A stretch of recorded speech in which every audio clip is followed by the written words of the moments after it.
everyone. Thank you for joining us today. Today we are talking about ice cream. And not just because it is July and nice and sunny outside, just perfect for our ice cream today. Ice cream, in fact, has a pretty long history. So it dates all the way back to the 1500s and spans everything from European royalty to founding fathers and even into World War II. So we'll explore a couple of these twists and turns and explore a bit about how ice cream has become such a all-American food right up there with apple pie. And of course, ice cream it sparks memories for many different people, of course. I think we can all point to a specific memory in our past about ice cream, good memories, celebrations, all sorts of things. So it is definitely a powerful memory maker as well. So I'm getting right into it. As I mentioned, ice cream is first going to start appearing as we know it in the 1500s in Italy and quickly spreads out to the rest of Europe. You will see ice cream of varying kinds, cold desserts, and other forms before that. It's going to appear in Asia and the Middle East, but those are going to be more things like snow cones. You'll have shaved ice, flavored with syrups and other things like that. So it's not really ice cream in the way that we think of it today as this milk-based dessert. So eventually the Europeans will come to it a little bit later than the rest of the world. And the reason it's going to take them quite so long is because they need to first figure out how to freeze food. Before the modern freezer, this is a fairly complicated thing. Cooking with fire, we figured out pretty quickly, but cooking with cold takes a bit more time. And eventually people realized that it was the combination of salt and ice that could cause this freezing action without mechanical refrigerators and all the nice modern appliances that we have today. So the way this works is when you combine ice with salt, the salt mixes in with the ice and disrupts the chemical structure of the ice, makes it harder for the ice to form bonds. And this for us means basically that the freezing point of water is lowered. So it might be 32 degrees, which is normally when water freezes, but this way it can get even colder and stay in a liquid form. And there's many more technical thermodynamics involved with this process, but the end result for us is that you can get a much, much colder solution with a mixture of salt and water than with just water alone. And I believe it can get as far down as -6 degrees Fahrenheit. So much, much colder. And you need that extra burst of cold to get to ice cream because of those. The milk and the dairy makes it harder for everything to freeze naturally. So it does need to be a little bit colder than 32 degrees. So they discovered this new technology in Europe. They first started out using it with things like wine to create wine slushies, as we would call them. But they quickly realized that ice cream is much tastier, and they have this existing custard base that they can use and add flavors to. Now the ice cream making process, again, is going to be a little bit different than what we're used to. You can see on the screen there that we have some examples of how that is. The one on the right there is a little, on the left is little angels. They are making ice cream that's from a French cookbook back in the 1600s. But you can see that they're putting the ice cream into these funny little containers, and those are the pot freezer method, essentially. What you would do is fill up a basin with ice and add salt, and then just keep mixing it for a very long time until your ice cream turns into the consistency that you would like it. And from there, it's often packed into these little molds. So you're not really ice cream scoops the way we see it today, but you would instead take this ice cream mixture and press it into the different molds. And as you can see, some of them are very basic round shapes, and others are a bit more fanciful, like the lobsters and the fish, and even boar's heads. All sorts of different fanciful shapes. And the reason for so much of this is because for about the next 300 years, ice cream is going to be very strictly a luxury product. No one but the very richest people in Europe are going to be able to enjoy this. That is a couple reasons behind that. First thing is that, like we talked about, ice cream takes a lot of effort to make. A lot of stirring, a lot of time. You have to take the ice cream out. And if you're not careful, it's very easy for that saltwater batch to get into your ice cream bin and ruin the mixture, make it a little bit too salty. But of course, to make ice cream, the ingredients are also fairly expensive. You are relying on things like salt, of course, which has been used for thousands of years, but in those times was much more expensive because it was so widely used. Sugar is also going to be a considerable expense for a long time. It's not really until we start developing colonies in the West Indies that sugar plantations appear, and we can produce even more sugar. But up until then, it's going to be fairly rare, and you'll actually hear stories of people with sugar chests who would actually keep them locked to make sure that no one could get at the sugar. And then ice, too, was also fairly hard to get. There are, in fact, ways to get ice before modern refrigeration, but most of that would involve actually going out, harvesting your ice from rivers and lakes nearby, and taking them back to a place where they could either be used right away or stored. And in pretty much every case, that is backbreaking labor. Well up until the 1800s, harvesting ice was a serious chore, and it was possible to get it, but shipping it was complicated, and it was definitely a fairly large expense. So that just sums that part up. And as a result of that, not a lot of people are going to taste ice cream, and the flavorings they're going to use are also going to be a little bit different than what we're used to seeing. You're going to see things like rose water, pistachios, things that might be harder to get. This becomes much like caviar, a very luxury substance, so the flavorings reflect that. And we will not see vanilla for quite a while either, as that is a New World product. So vanilla ice cream is a fairly late development in ice cream history. But yes, rose water, oranges, pistachios, things like that are all very common. Fresh fruit, of course, lots of strawberries and raspberries, things like that. And then also some more unusual flavors. You will, in fact, see things every so often like asparagus ice cream was very popular once, Parmesan ice cream, and my personal, I won't call it favorite, but most interesting is probably ambergris ice cream. Ambergris. So ambergris comes to us, it is a whale byproduct. That is, it's a waxy substance. It's actually very expensive because it's used in perfumes. Yes, used in perfume, so it is actually very expensive. But the flavor is, as you can imagine, fishy. So maybe not the nicest thing that you would want in your ice cream, but for better or for worse, that was in fact a flavoring. So I think we're very happy that that is no longer an option. So eventually, ice cream does come to the United States as it spreads throughout Europe and continues to make its way around. We are going to see it probably about as early as the 1700s. It's going to likely come overseas with confectioners from Europe who've decided to come out towards the New World. And they will set up their own shops and things like that in the colonies. We first see it, I think, as early as, I think, a written record that I could find was 1774, when it was served at a dinner for one of Maryland's governors. So again, it's still a fairly luxury product. But it is something that people like George Washington and Thomas Jefferson would have enjoyed. We actually do have a record of Thomas Jefferson's ice cream.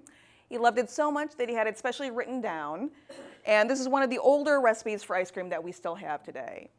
And you can see it on I know it's hard to see in this image, but I did take an excerpt from the actual writing of it.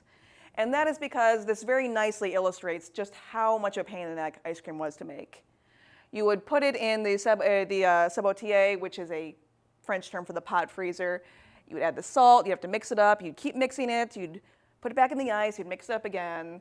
So you can see Thomas Jefferson probably was not making this himself because it simply was just too time consuming. And George Washington was another big fan. We have records that he spent up to $200 on ice cream and ice cream supplies in the summer of 1790. So he clearly was a big fan. And he and Thomas Jefferson will both set up their own ice houses, both at their private estates and at the White House, so that ice can continue to be collected for treats like this. And even Dolly Madison, a little bit later on, will continue to popularize this by serving it at White House state dinners.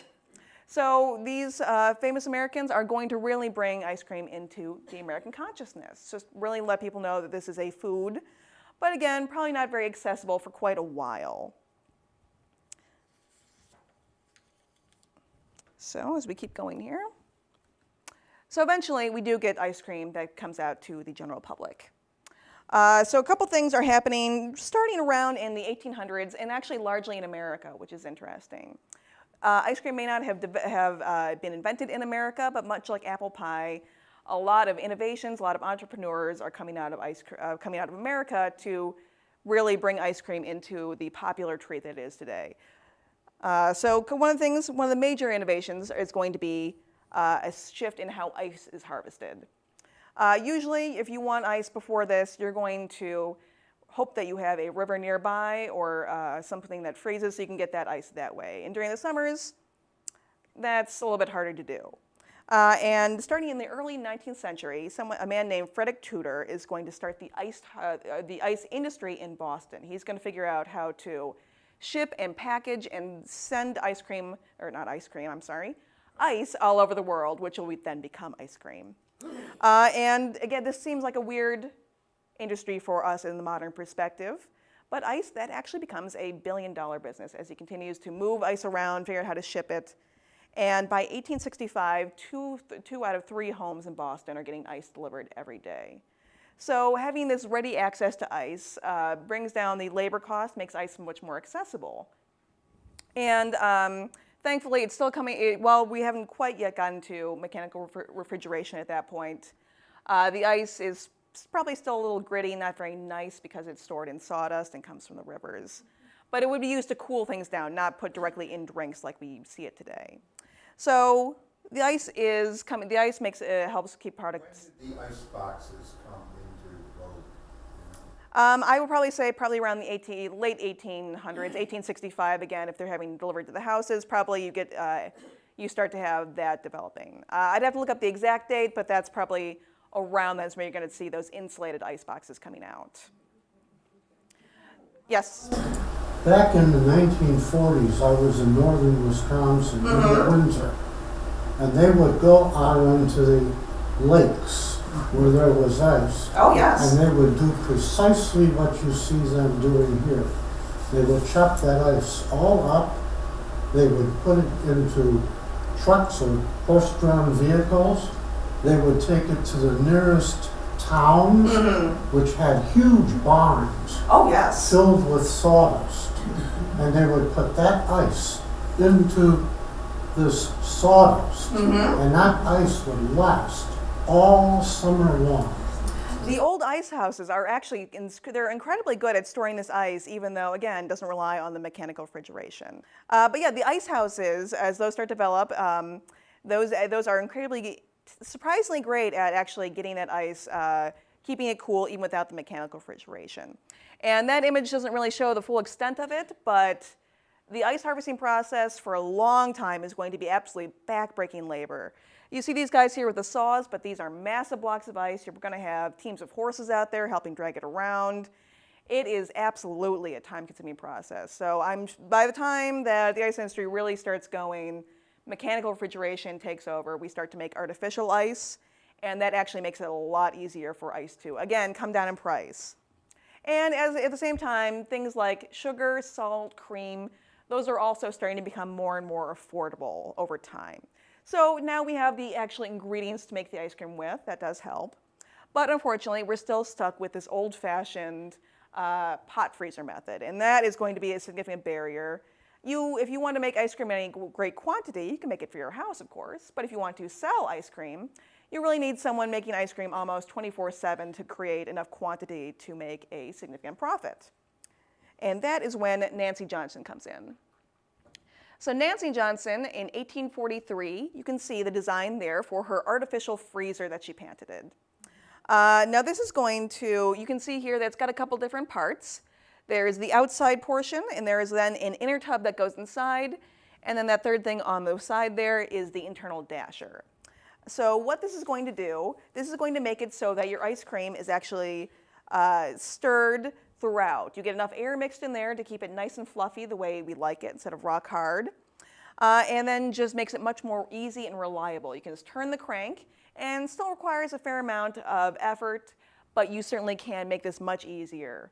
Now, Nancy's model is a home version. This is meant to be used primarily at this point in your house, so fairly small versions. But very quickly, Johnson's invention is going to be adapted by many other people and put into factories in much larger quantities. And you're going to see this design in various forms, making up the ice cream plants that will come next. And fascinatingly, you can see that there's that similar model down there with the hand crank. Those are still That is still very often used. So we have made some improvements. Obviously, it's often mechanically cranked now. But Nancy's design has remained relatively stable throughout the years. We still use that in one form or another. We have not yet come up with a better solution for it. And then now that we have a way to make it easier, we have people like Jacob Fussell, who is in the picture there, and that's his ice cream.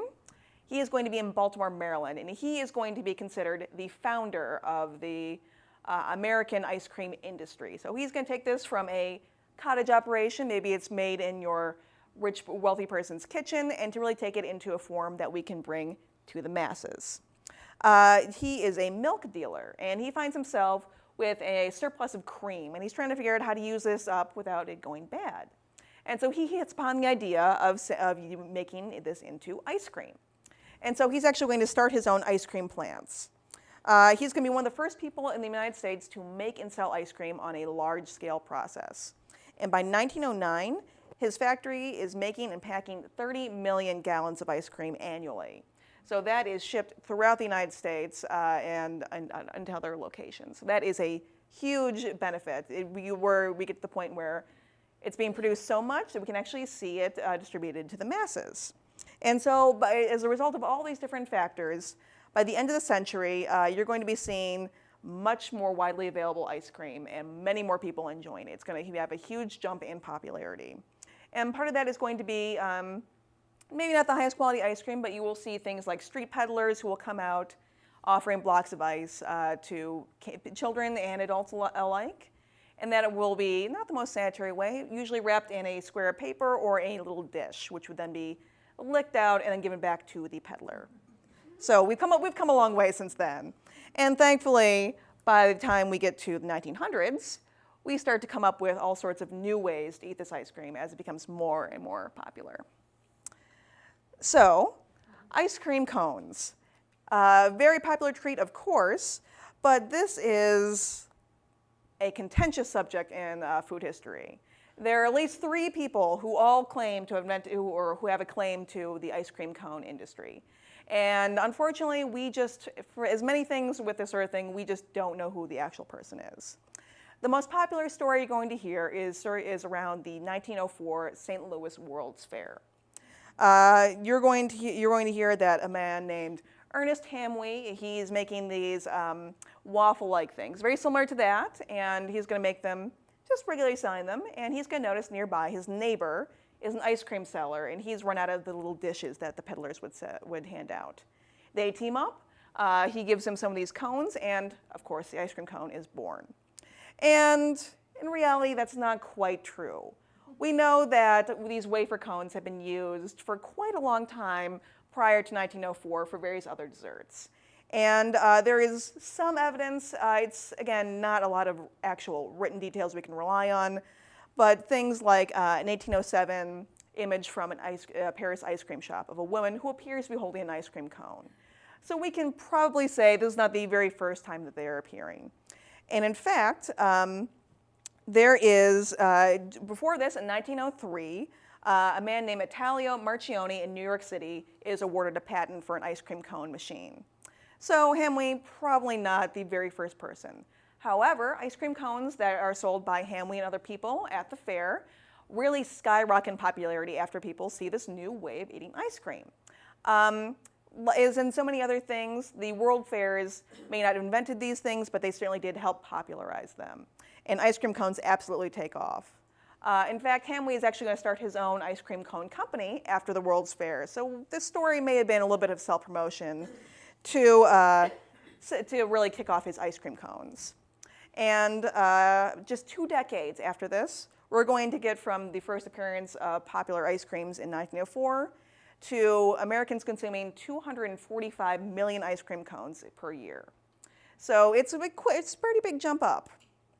And then, of course, there is the ice cream sundae. Well, we haven't gotten there yet, but I don't have a good image for the ice cream sundae. But the ice cream sundae is also a very contentious story. The reason I bring that one up is because it is going to emerge around the 1890s. And Evanston, our neighbor Evanston, is going to be one of the places that has a claim to the ice cream sundae. Quite a few other cities as well, but Evanston will tell you that they passed a law banning ice cream sodas that were becoming popular on Sundays. And so to get around this, the ice cream soda owners decided that they would serve some ice cream and some syrup, but no soda. That way you're technically obeying the law, but you're getting around it so you can make sure that everyone gets their ice cream fix. And to avoid offending anyone, they spell it with an AE instead of a Y, just to make sure they're really skirting around the edge of the law there. And you will hear similar stories that are associated with quite a few other towns, but because Evanston's our neighbor, we'll let them have it for this one. And for this point, and that brings us down into our ice cream sodas and ice cream fountains, which are going to be very, very popular. By 1900, ice cream sodas are going to outnumber the saloons, and by 1916, over 100,000 ice cream soda fountains are going to dot the United States. So they're going to jump up in popularity, and this is going to become the way to eat your ice cream. Not going to the confectioner, not going to an ice cream shop. You're going to go to the ice cream fountain. You're maybe going to see some friends, and really kind of it makes it a gathering place in the United States. And so this brings us into Prohibition in 1920. Now, when liquor sales in America ended, this actually was a huge boost to the ice cream industry. A lot of saloons, as soon as they saw the writing on the wall, they decided they were going to convert from selling alcohol to selling ice cream. And for many teetotalers, this was a big boost because ice cream is much more wholesome. You can take the whole family to the ice cream parlor, not so much to the saloon. So this is going to be considered a big boost. And in fact, you'll see even beer makers like Anheuser-Busch, Yuengling, all sorts of beer makers and other people in the liquor industry will transfer their making from beer to everything from ice cream and soda to even cheese in some industries. So this huge shift away from alcohol and towards ice cream. And that's going to really push ice cream consumption up. Between 1916 and 1925, ice cream consumption in America is going to jump up by 55%. So a huge amount of people have decided, all right, that's enough of alcohol, we're going to switch over to ice cream. And soda fountains are going to become not only popular in all sorts of small towns and areas, but also in pop culture. They're going to appear in plays, movies, all sorts of different places as these as the symbol of these small towns in America. So the soda fountains will not only dot the landscape, but also the pop culture landscape as well. And so eventually, by the 1930s, Prohibition is going to end. Ice cream sales are going to drop a little bit, especially as we get into the Great Depression around that time. But ice cream is also going to start appearing in grocery stores and other places like that as pre-packaged treats. And that brings us back down to the Eskimo pie. You're going to see quite a few other novelties like this that are now pre-packaged, ready to be sold in not only grocery stores, but also in newfangled refrigerated trucks and other ways that you can easily transport and sell these things without having to have an ice cream kitchen in your establishment. So the Eskimo pie, as we see up there, that's the brainchild of Christian Nelson. And the way he tells it, this came about because he had a young customer at his ice cream store who could not decide between an ice cream bar and some ice cream and a candy bar. And so he came up with a combination of both. It's ice cream dipped in a candy coating. And Nelson is going to actually team up with Russell Stover, who later goes on to found his own candy company. And they will market this new Eskimo pie. And so this is going to become an almost instant success. You will see these sold everywhere. And by the spring of 1922, sales were averaging 1 million Eskimo pies a day. And that is just really a couple years after they start. So that is a huge boost. And then, of course, a very popular ice cream novelty is going to be the Good Humor Man, of course. Yes, very, very common sights. There's a movie called The Good Humor Man. I'm entirely sure. It's, in fact, even more so than some of the other novelties we've talked about. Good Humor, the company, the uniforms, really everything has really been a huge part of American pop culture for a very long time. In the movies, like you're saying. The Good Humor Corporation is started by Harry Burt. And Harry is inspired by the Eskimo pie. He says, well, this is a great idea. It is got this candy coating, it's delicious, but it's so messy to eat. So he will come up with the concept of putting the actual stick in the ice cream bar. And this is this is a small innovation, but it's a major stepping point. And Bert is not going to be satisfied with just having his ice cream bar on a stick. He is going to really be clever with his marketing. Of course, the Good Humor Man is well known for the bright white trucks. He's well known for his uniforms, the Sam Brown belts. These are going to be these are going to be very visually noticeable. And of course the bells, yes. Yeah, there you go. So you can tell me all about it, yeah.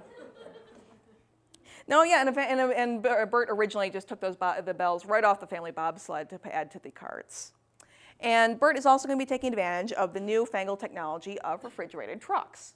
We're now in the point where mechanical refrigeration has developed, and we can actually start to have refrigerated compartments in our trucks and other vehicles, so we can actually take around ice cream to various selling points without everything melting up on you.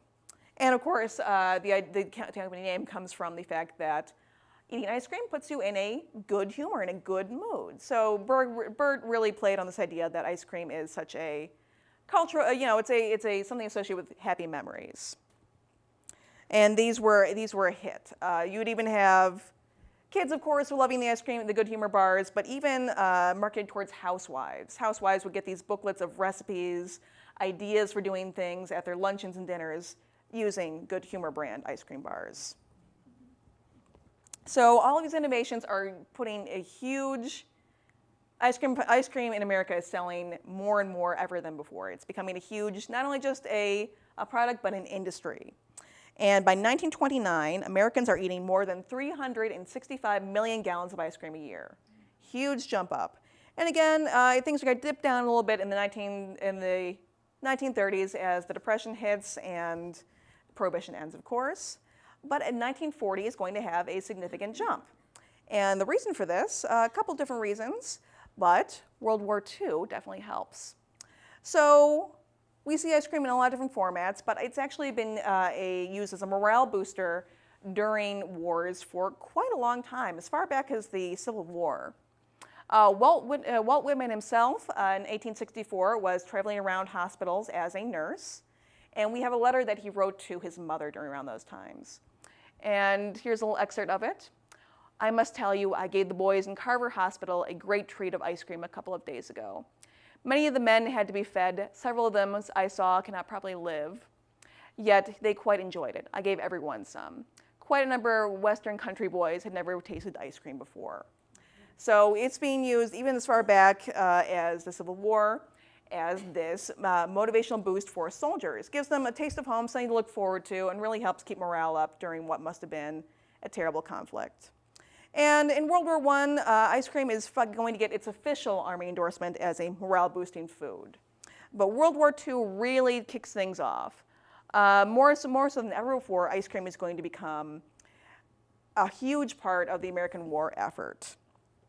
Even though the rationing is going to make it hard to get ice cream back home, the military is going to make sure that there is ice cream available for the soldiers.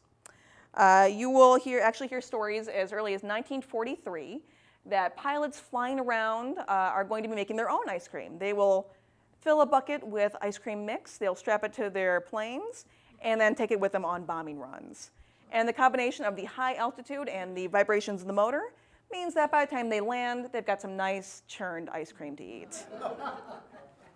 And not to be outdone, the Navy is actually going to come up with the BRL, or Barge Refrigerated Large. This is a giant ice cream barge that sits in the Pacific Ocean, and it's basically a massive floating ice cream parlor. This is going to be churning out more than 500 gallons of ice cream a day and storing even more in the freezers. So you can see here there are some ice cream folks in the ship there, some soldiers getting their ice cream fix. So this is going to be a huge morale booster. And we see more of this after World War II, even into conflicts like the Korean War and the Vietnam War, but never quite on the scale of giant floating ice cream barges that we see during World War II. And so civilians, not quite so lucky. They do not get floating barges full of ice cream the way the soldiers do. They do their best to cope with the ice cream shortages of the time, And right after the war, there was a pretty big spike in ice cream production. In fact, in 1946, the annual ice cream consumption per person in the United States is going to reach a new high of 23 pounds of ice cream per person. So people are going to jump right back into where they left off with ice cream. And as we start to get after the war years, the post-war boom does account for more ice cream sales, but it's going to be in much different ways than it has been in the past. Previously, ice cream, like we said, we're going to see it in maybe candy shops or in soda fountains. But there's going to be huge shifts by the 1950s and 60s in how ice cream is sold. We're going to see it in grocery stores more than anything else. By this time, people are going to have these refrigerated grocery cases. They'll have freezers at home. And it's just much more convenient to actually get your ice cream at the store and eat it at home. And as we get into the 1960s and 70s, it'll be something of a quality dip here. You can see that they're starting to come up with these ideas for light ice cream. And thankfully, as we get a little bit later on, in the 1970s, we're going to see more premium brands like Haagen-Dazs and then Ben & Jerry's, which opens up in 1977. So moving a little bit closer towards higher quality ice cream. But the 1960s, not such a great time as far as ice cream quality is concerned. And finally, that brings us back home to Des Plaines with the Sugar Bowl, which is, of course, a Des Plaines institution. We're going to see chain stores like Dairy Queen as early as 1930s and 40s, but we're still going to have, especially in smaller areas, soda fountains and ice cream stores similar to the Sugar Bowl. Sugar Bowl, of course, was first established in 1921 by George Feifels and his wife, Martha, and it's very quickly going to grow to become the Des Plaines institution that we know today. Even after people had moved away, many residents still did call back to the Sugar Bowl and say, you know, I want some candy, I want some ice cream that we enjoyed. It's very powerful memories for a lot of folks that lived in Des Plaines. And in 1949, they did in fact add their own ice cream manufacturing as well. So that was all homemade as well as the chocolates. So very, very high quality products, all made by hand. And definitely starting to move away from that by that time period.